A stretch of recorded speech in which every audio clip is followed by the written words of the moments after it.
నమస్తే అందరికీ. ఓట్ల కాల పరిమితి దాదాపు ఇప్పుడు 2 నెలలు. దాదాపు జూన్ 4వ తారీఖు పూర్తిగా మనకు డిక్లరేషన్ ఏ పార్టీ వస్తుందనేది భారతదేశంలో. అలా ఒక వ్యక్తి ఈ పార్టీల విధి విధానంలో భాగంగా డైలీ 500 రూపాయలు ఖర్చు చేస్తే అతని మీద ఒక 30,000 రూపాయలు ఒక పార్టీ పెట్టుబడి పెట్టింది అనుకుంటే, ఈ పార్టీ పెట్టుబడి 30,000 రూపాయలు ఒక వ్యక్తి వల్ల.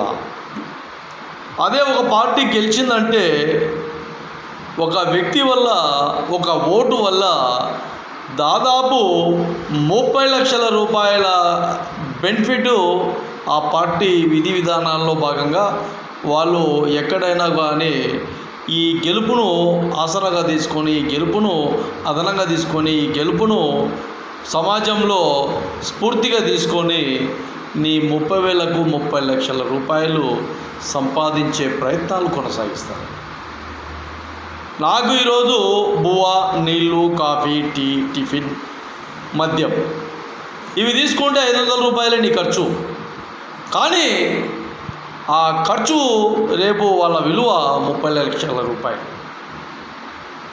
ఈ 500 రూపాయలకు మనము బాసటగా నిలుస్తామా, లేదంటే 30 లక్షల రూపాయల విధి విధానంలో భాగంగా మనము స్వతంత్ర నిర్ణయాలు తీసుకుందామా అనే ఆలోచన ప్రజల్లోంచి రావాలి. ఈ ప్రజల్లోంచి ఎప్పుడైతే ఆలోచనలు వస్తాయో, ఈ ప్రజల్లో ఎప్పుడైతే మార్పును మనము తీసుకొస్తామో, తెచ్చుకుంటామో, మన కొద్ది మనమే రావాలి మార్పు. వేరే వాళ్ళు తీసుకురాలేరు. వేరే వాళ్ళు తీసుకొని రావాలన్నా ఈ ప్రజలు ఆ మార్పు వైపు ప్రయాణం చేయలేరు.